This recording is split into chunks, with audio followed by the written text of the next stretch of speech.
দেখুন অনুরাগের ছোঁয়া আবারও কয়েক বছর এগিয়ে যাচ্ছে। অনুরাগের ছোঁয়া, চারিদিকে গুঞ্জন উঠেছিল হয়তো খুব শীঘ্রই বন্ধ হয়ে যাবে অনুরাগের ছোঁয়া, কারণ টিআরপি অনেকটাই পিছিয়ে পড়েছে। তবে এবার টিআরপি উঠাতে আবারও ধারাবাহিকে নিয়ে আসা হচ্ছে নতুন মোড়। এগিয়ে যাচ্ছে কয়েক বছর। বর্তমান গল্পের প্রেক্ষাপটেই গল্প কয়েক বছর এগিয়ে যাওয়ার ইঙ্গিত দেখানো হচ্ছে। অনুরাগের ছোঁয়া এতদিন স্টার মা চ্যানেলের কার্তিকা দীপমকে ফলো করলেও মাঝখানে ফলো না করে অন্যভাবে গল্প দেখানো হয়েছিল।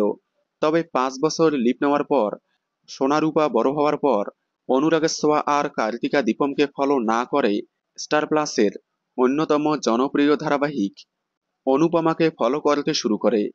বর্তমানে সেই অনুযায়ী এগোচ্ছে ধারাবাহিকের গল্প। এবার অনুপমা ধারাবাহিক অনুযায়ী ধারাবাহিকে আসতে চলেছে আরও একটি লিপ, যার ইঙ্গিত সম্প্রতি পর্বেই দেখা গেল। অনুপমা ধারাবাহিকে এরকমটাই দেখানো হয়েছিল। কুমারকে মারার অপরাধে দীপা রূপাকে পুলিশের হাতে তুলে দিতে চায়, তাই রূপা ভয়ে সেখান থেকে পালিয়ে যায়। তারপর থেকে রূপাকে আর খুঁজে পাওয়া যায় না। এরপরেই আসে বড় একটি লিপ, অনুপমা ধারাবাহিকেও এরকমটাই দেখানো হয়েছিল। তাহলে বড় হয়ে যাচ্ছে সোনারূপা। দেখতে থাকুন অনুরাগের ছোঁয়া, সোম থেকে রবি ঠিক রাত 9:30টায় স্টার জলসায়। অনুরাগের ছোঁয়ার সকল আপডেট সবার আগে পেতে চ্যানেলটি সাবস্ক্রাইব করে পাশে থাকা বেল আইকনটি বাজিয়ে দিন। ধন্যবাদ।